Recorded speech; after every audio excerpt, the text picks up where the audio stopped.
The wind came first, dry and restless, dragging dust along the road like it had a mind of its own.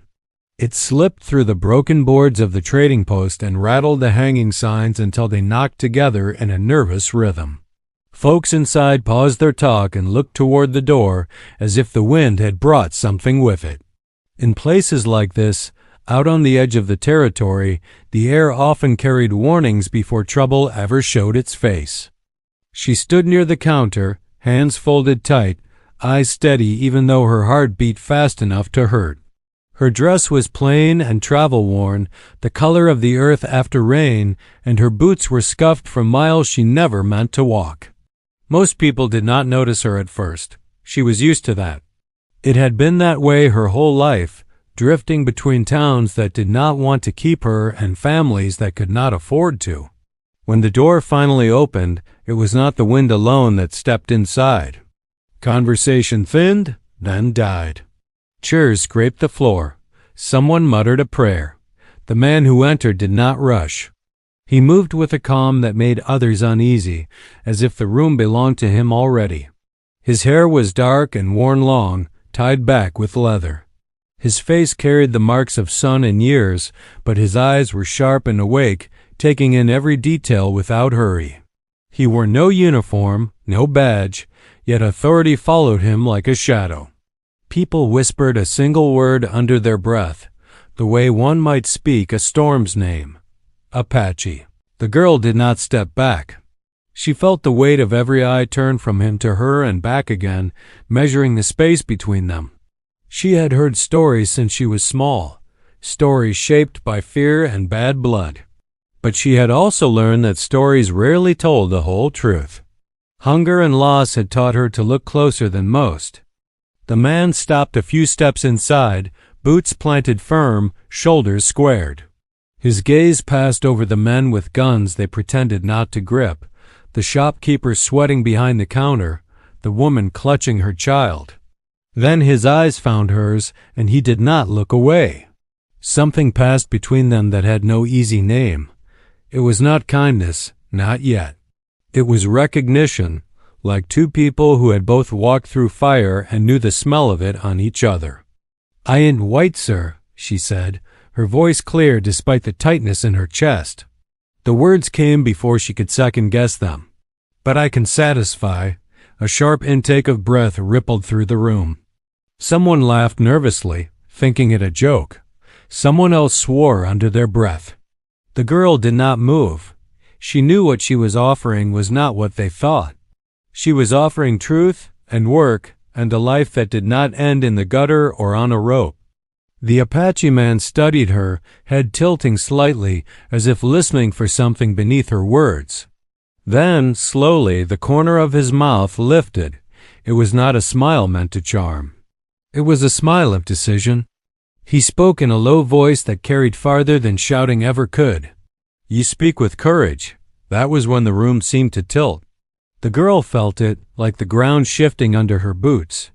She had expected anger, maybe laughter, maybe nothing at all. She had not expected interest. The shopkeeper cleared his throat, trying to remember himself. "Now see here," he began, but the Apache lifted one hand and the man fell silent. "You belong to no one here," the Apache said, eyes still on the girl. It was not a question. She swallowed. "No, sir. You travel alone." "Yes. You are not afraid to speak." She hesitated, then shook her head. "I am afraid," she said honestly. "But I speak anyway." That earned her another look, deeper this time, as if he were weighing something heavier than gold. Outside, the wind pushed harder, slamming the door shut behind him. It sounded final. "My people have a word," he said. "It means a promise made when there is no easy path." The girl nodded, though she did not know the word. She knew the feeling.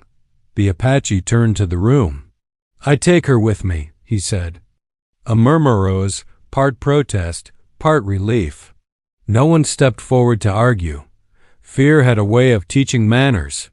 The girl felt her legs threaten to give, but she held herself straight. Leaving was dangerous. Staying was worse.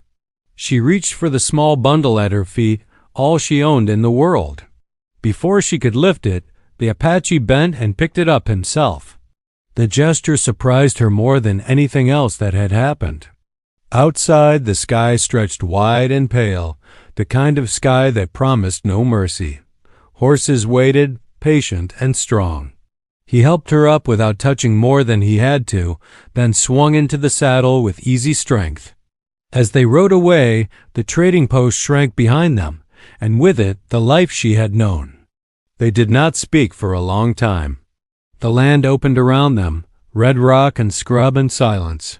The girl watched the Apache from the corner of her eye, noting the way he read the ground, the sky, the wind. This was not a man who wandered. This was a man who knew exactly where he was going. At last she broke the quiet. "You said you would take me," she said. "But not why." He glanced back at her.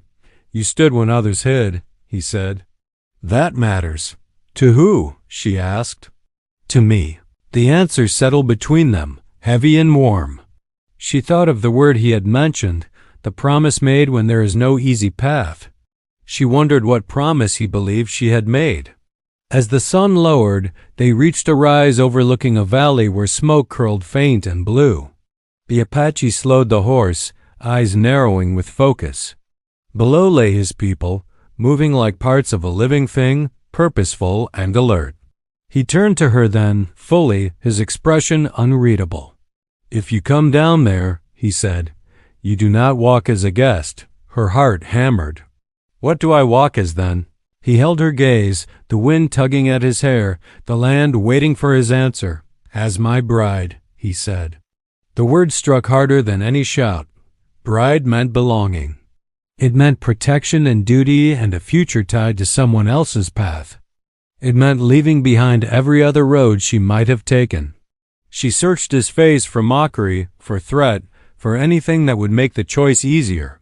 She found none of it. Only certainty. Below them, the smoke rose higher, and a distant drumbeat carried on the air, slow and steady, like a heart. The girl took a breath, tasting dust and possibility, knowing that whatever she said next would change everything. She opened her mouth to answer, and the valley seemed to lean closer, waiting. She did not answer right away. The word he spoke echoed inside her, heavier than fear, heavier than hope. Bride was not a thing she had ever pictured herself becoming, least of all in a place where the land itself seemed to test anyone who dared claim it. She looked down at the valley again, at the small figures moving with purpose, at the smoke rising steady and calm. This was not chaos. This was order she did not yet understand. "If I say yes," she said finally, keeping her voice even, "I do not know your ways." "That is true," he replied. "I do not know your laws." "That is also true." She lifted her chin. "Then why choose me?" The Apache did not answer at once. He turned his horse slightly, scanning the ridges, listening for sounds she could not hear. Only when he seemed satisfied did he look back at her. "Because you chose yourself first," he said. "Most people never do." They rode down into the valley as the light softened, the air cooling enough to ease the day's sharp edges. As they passed the first dwellings, eyes followed them. No one spoke. Children paused in their games. Elders watched from the shade, faces carved by years of sun and knowing. The girl felt every look like a question pressed against her skin. He dismounted and offered his hand. She took it, aware that this simple act marked a crossing she could not undo. The ground felt different here, packed firm by many feet, alive with memory. She wondered how many stories lay buried beneath the dust. A woman approached, her hair streaked with gray, her posture strong. She studied the girl with a gaze that missed nothing. The Apache spoke to her quietly in his own tongue. The girl caught none of the words, only the tone. It was not gentle, but it was respectful. The woman nodded once, then turned to the girl. "You will eat," she said in careful English. "You will rest. Tomorrow you will listen."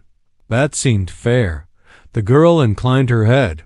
She had learned long ago that listening was a kind of strength. As night settled, fires were lit. The smell of cooking drifted through the camp, rich and grounding. Someone handed her a bowl and she accepted it with thanks. The food was simple and filling, easing a hunger she had ignored for days. She ate slowly, aware of where she was, aware of who sat across from her. The Apache watched her without staring, as if measuring not what she took, but how. When she finished, she met his gaze. "You have not told me your name," she said. "Names are earned," he replied. "Yours too," she considered that. "Then what do I call you?"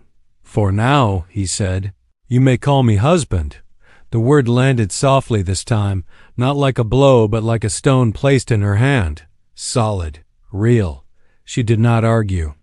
That night, she was shown a place to sleep near the fire among other women. The ground was hard, but she had known harder. Sleep came in pieces, broken by unfamiliar sounds, by dreams that mixed her past with the present. She dreamed of the trading post, of doors slamming shut, of the valley rising up to swallow her whole. She woke before dawn, the sky just beginning to pale. The camp was already stirring. Someone handed her water. Another woman gestured for her to follow. There were tasks to do, simple ones at first: grinding corn, carrying wood, watching and learning. No one rushed her. No one mocked her mistakes. That, more than anything, unsettled her. As the sun climbed, she felt the weight of what lay unspoken. Being called a bride did not make her one in truth, not yet. There were rules here, tests she did not know. She sensed it in the way conversations paused when she came near, in the way the Apache watched her from a distance, not intervening, not withdrawing. By midday, a rider arrived at the edge of the valley. The horse was lathered, the man tense. Words passed quickly, sharp and urgent. The Apache's posture changed at once, all ease replaced by focus. The girl felt the shift like a tightening rope. She did not hear the message, but she saw its effect. Men gathered. Weapons were checked. The calm rhythm of the camp took on a harder beat. Something was coming, something that had been expected. The Apache approached her, his face unreadable. "You should stay close to the women," he said. "Are we in danger?" she asked. "There is always danger," he replied. Today it may have found our trail. She wanted to ask more, but she saw that he would not answer. Not now.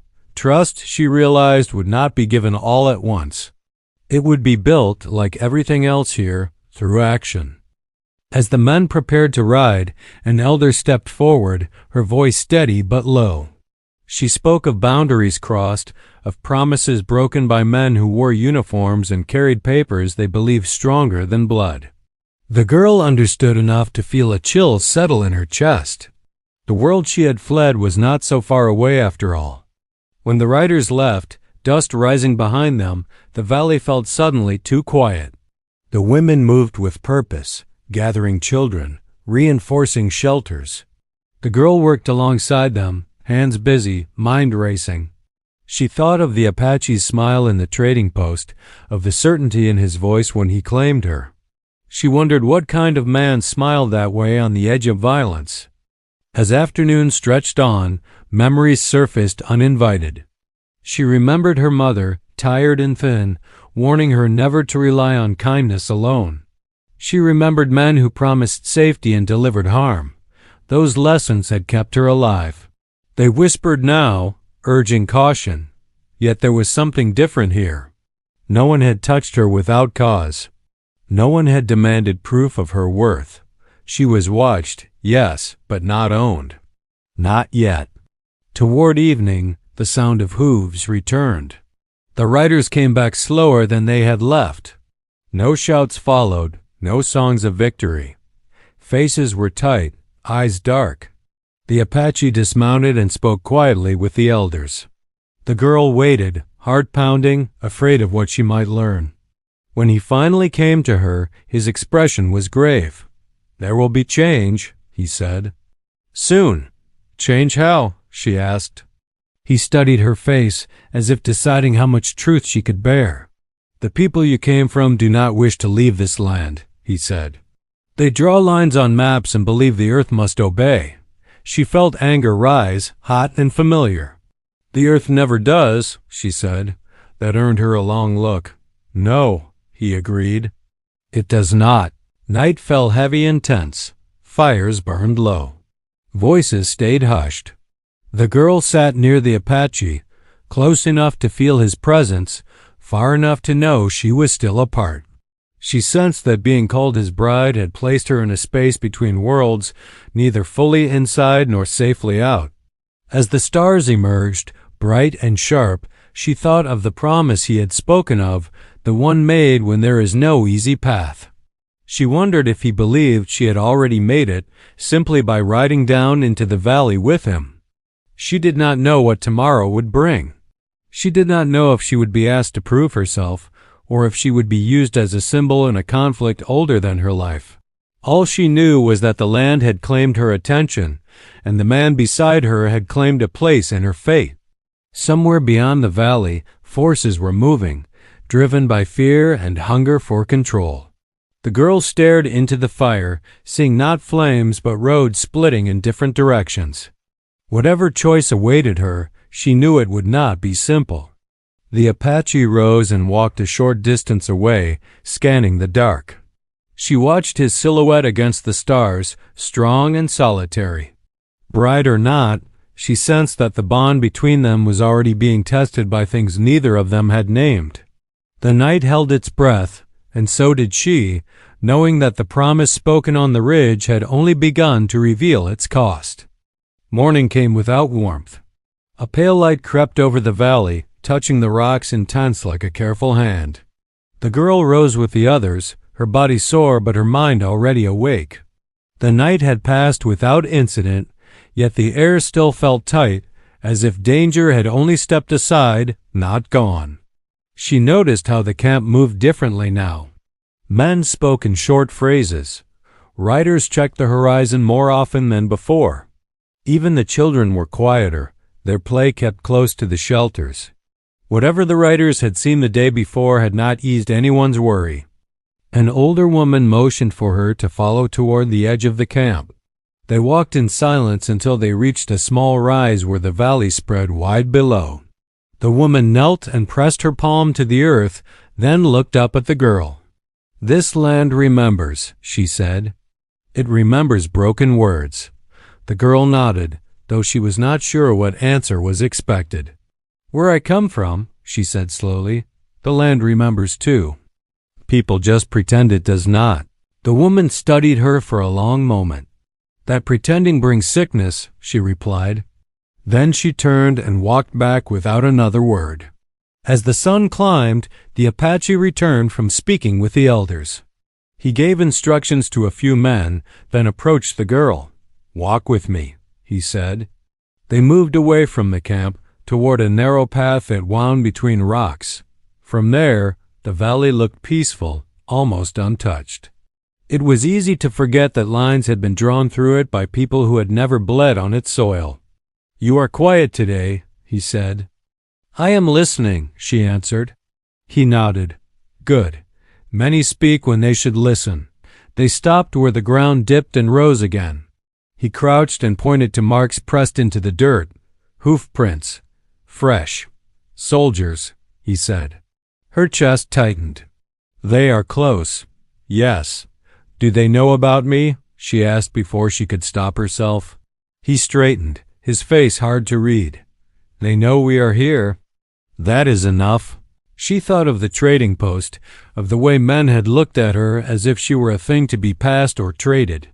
"If they come," she said, "they will not see me as one of you." He met her gaze. "That is why you must decide who you are." The words followed her back to camp and stayed with her through the day. Decide who you are. She had spent her life reacting, surviving one moment to the next. Now, the ground itself seemed to demand a choice. Later, a younger man approached her as she worked. He spoke carefully, his English rough but clear.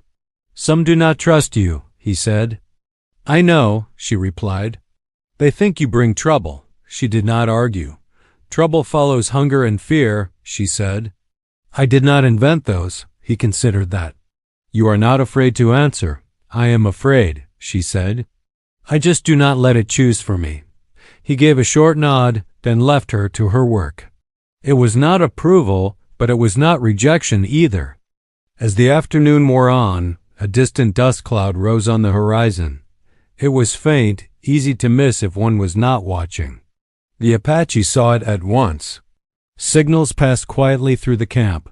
People moved, not in panic, but with practiced urgency. The girl felt her pulse quicken. This was the moment she had sensed since riding into the valley. She stayed where she was told, but her eyes never left the approaching line of dust. By evening, scouts confirmed it. A patrol, close enough to be a threat, far enough to delay. The elders gathered, voices low and firm. The Apache stood among them, listening more than speaking.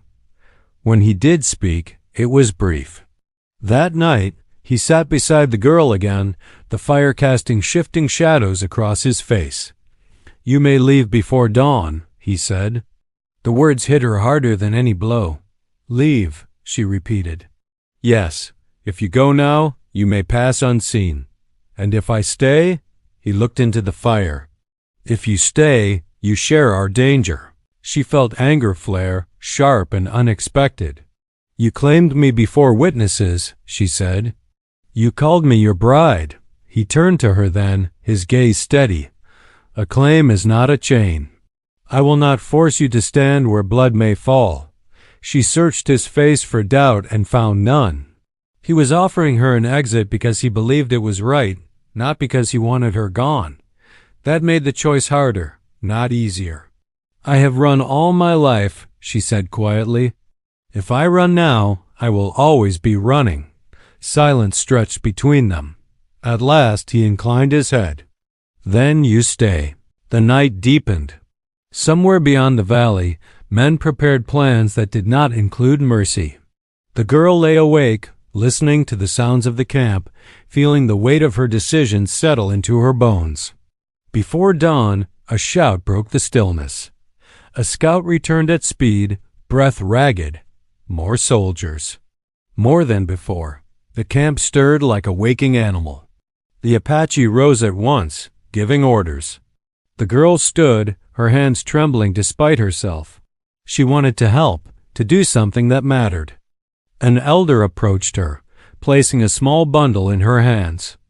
Inside was a simple knife, its handle worn smooth. For work, the woman said, and for warning. The girl swallowed. I have never used one like this. You will, the elder replied. Or you will know when not to. As the sun broke over the hills, the valley felt smaller, the sky pressing down. The soldiers did not appear at once. They waited, testing, watching. The tension grew thick enough to choke on. From her place near the shelters, the girl saw movement on the ridges, uniforms against stone, rifles catching light. She thought of the papers those men carried, the laws written far away, the belief that ink could erase people. A memory surfaced, unbidden, a man once telling her she did not belong anywhere. She clenched her fists. Maybe belonging was not given. Maybe it was taken. The Apache moved through the camp, calm and focused. When his eyes met hers across the distance, something passed between them. Not comfort, resolve. A voice called out from beyond the valley, words sharp and commanding. The girl could not make them all out, but the tone was clear. Orders, demands. The elders answered in their own way, refusing to rush, refusing to bow. Time stretched. Each moment felt like a thread pulled tight, ready to snap. From another angle, the girl noticed a few men watching her closely. Not with suspicion this time, but with expectation. She realized then that she had become more than a stranger. She was a symbol, whether she wanted to be or not. A bridge, or a spark. The Apache approached her once more. Whatever happens, he said, low enough that only she could hear, remember who you chose to be. She nodded, though her throat burned. She did not know how the day would end. She did not know if the promise made on the ridge would hold or shatter under force. All she knew was that the valley, the land, and the people within it were standing at the edge of something that could not be undone. As the first soldier stepped forward into clear view, the girl tightened her grip on the knife, not as a weapon, but as a reminder. She had not come this far to disappear quietly. The wind shifted, carrying dust and voices together. And in that charged space between approach and impact, the story of her choice was only beginning to take its true shape.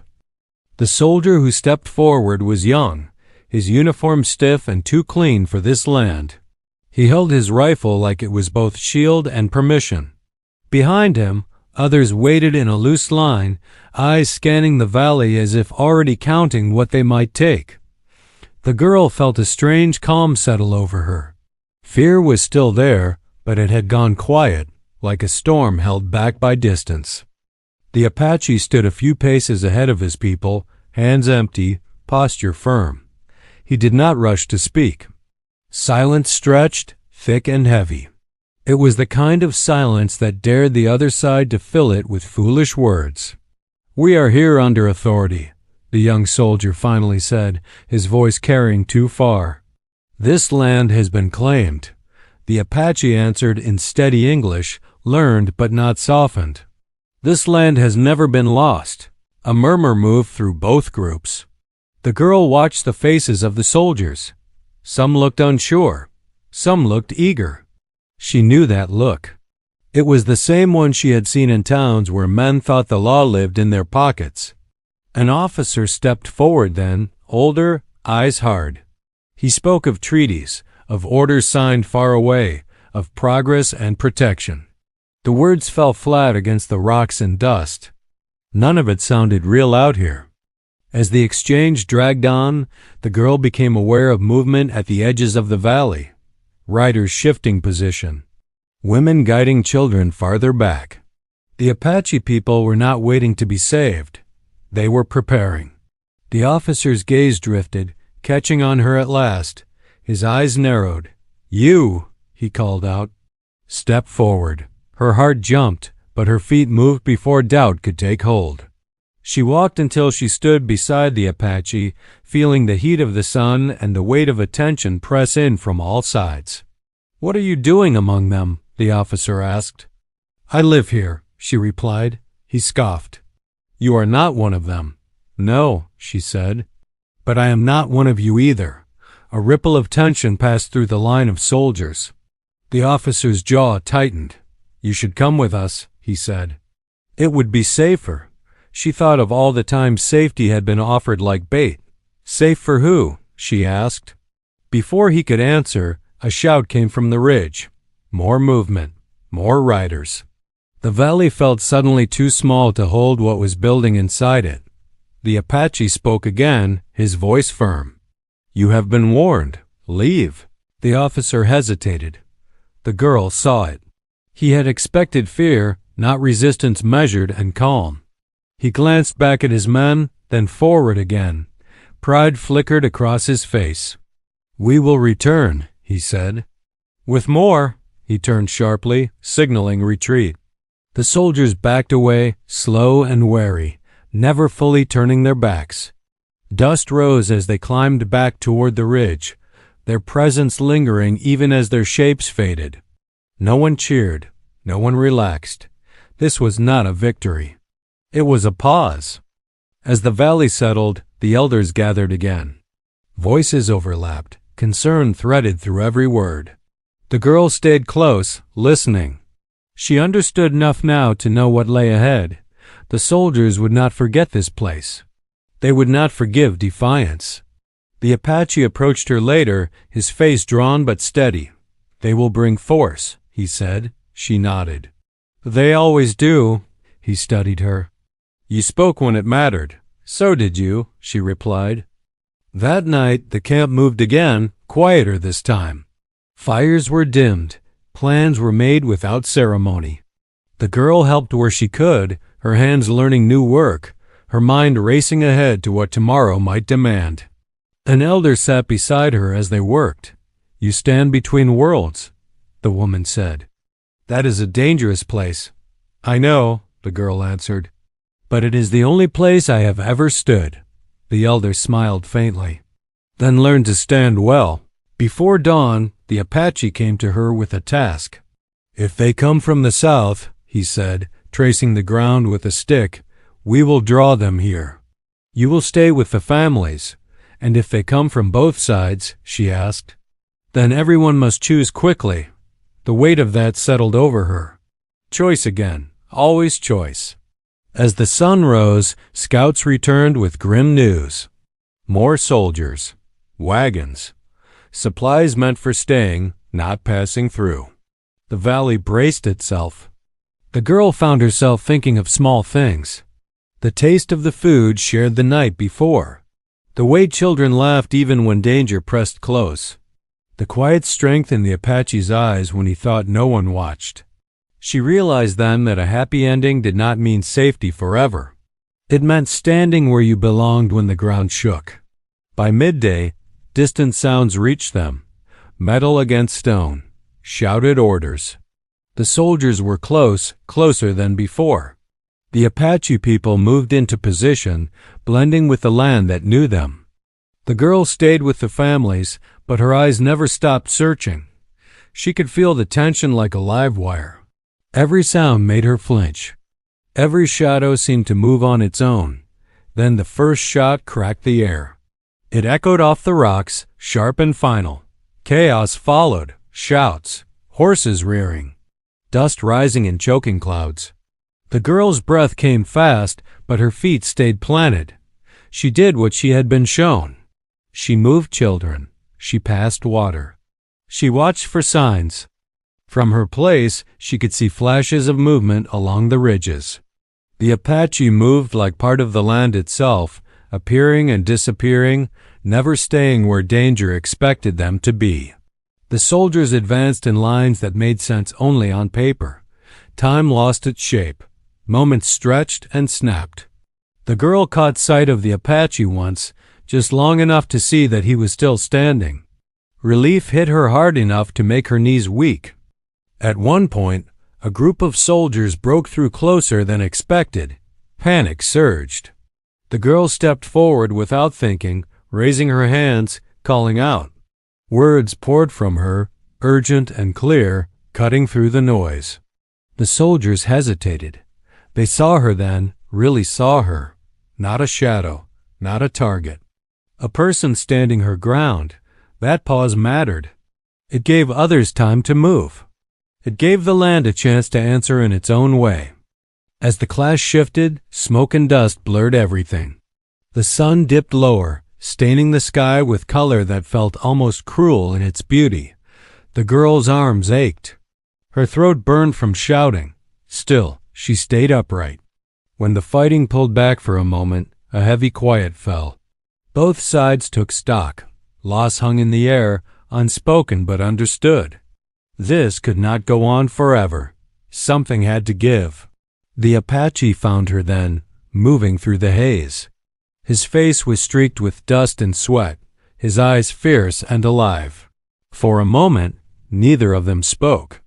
You should not have stepped forward, he said at last. She met his gaze. Neither should you have claimed me. A breath escaped him, almost a laugh, almost a sigh. Perhaps. Around them, the valley held its breath again. The soldiers regrouped at a distance, their lines less certain now. Night crept closer, bringing with it both cover and risk. The girl felt a strange certainty take hold. Whatever came next would decide more than who held this land. It would decide who she became after the dust settled. As darkness edged in, torches flared on the far ridge. A signal. The soldiers were preparing one last push before night fully fell.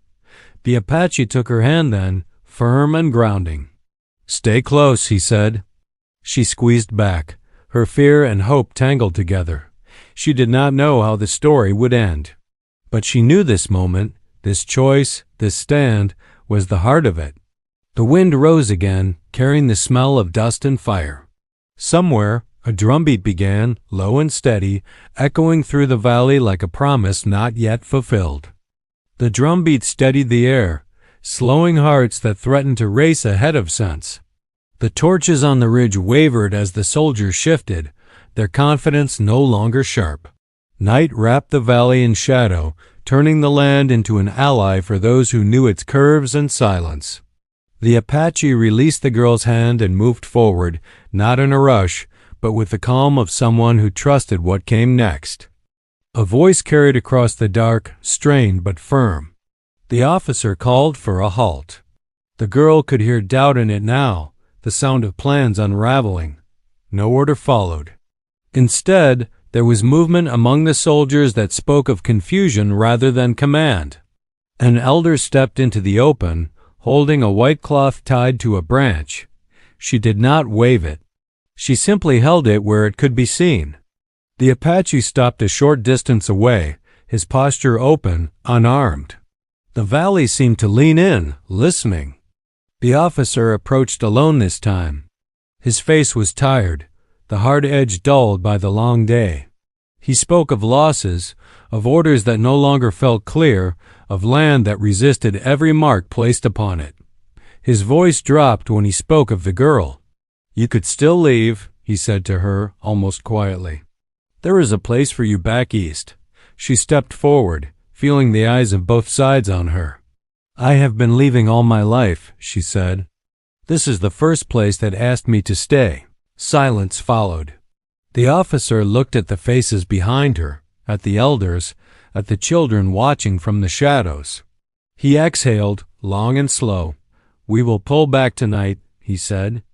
"I will report that this land cannot be held without blood we cannot justify." The words landed like rain on dry ground. Not a promise of forever, but a reprieve earned. The Apache inclined his head, not in submission, but in acknowledgement. The white cloth lowered. The torches on the ridge dimmed as the soldiers withdrew, their footsteps fading into the night. When the last sound was gone, the valley breathed again. People gathered, touching shoulders, checking faces, counting one another. Loss was there, but so was relief. Fires were rekindled, brighter now, warming hands that shook with the release of tension. The girl stood where she was, the weight lifting slowly. The Apache approached, his expression softened by something like wonder. "You stood," he said. "When standing mattered most." "So did you," she replied. An elder called them forward. Words were spoken in the old language, steady and sure. The girl did not understand them all, but she felt their meaning settle around her like a cloak. When the elder turned to her, her eyes were kind. "You came as a stranger," she said. "You stayed as family." The girl's throat tightened. She nodded, unable to speak. In the days that followed, the valley healed itself. Shelters were repaired. Stories were shared around the fire, not of victory, but of endurance. The children laughed again, louder than before. Scouts returned with news that the soldiers had moved on, their camp broken, their attention drawn elsewhere. The Apache spent more time beside the girl now, not as a watcher, but as a partner. They walked the ridges together, speaking of the land, of the past, of the future that waited patiently. He told her of his people's history, of promises kept and broken, of the cost of holding ground with both hands. She told him of her own road, of towns that never felt like home, of the hunger that taught her resilience, of the moment she chose to speak in the trading post because silence would have ended her. He listened without interruption, honoring each word. One morning, as the sun lifted the mist from the valley, the elder women gathered the girl. They dressed her in garments woven with care, colors drawn from earth and sky. No one rushed. No one forced. When she stepped out, the Apache waited, his face open, his eyes steady. The ceremony was simple. No grand display. Just words spoken with intention, hands joined in front of those who mattered. The land bore witness, the valley holding the sound of their vows like a promise it intended to keep. When it was done, the elder who had first spoken to the girl placed a hand on her shoulder. You chose yourself, she said. Now you choose us, the girl smiled, tears bright in her eyes. I do. Life settled into a rhythm that felt earned. There were still dangers, still rumors carried on the wind, but fear no longer ruled the camp. The girl learned the ways of the land, how to read the sky, how to listen to the ground. She worked, laughed, argued, belonged. Sometimes at dusk, she and the Apache would sit on the rise where he had first called her his bride. They would watch the smoke curl upward, steady and sure.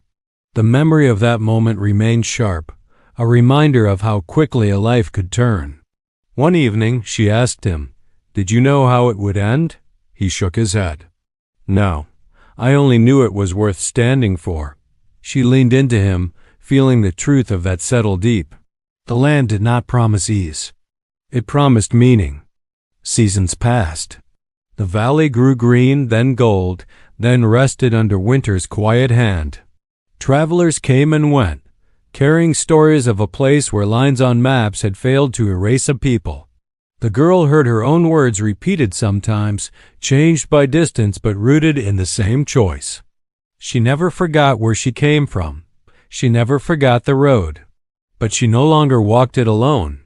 On a clear morning, as the sun rose over the ridge, she stood with her husband and looked out at the land that had tested them both. The future stretched wide, uncertain but open.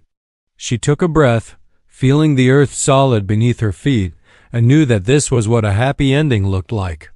Not the absence of struggle, but the presence of purpose.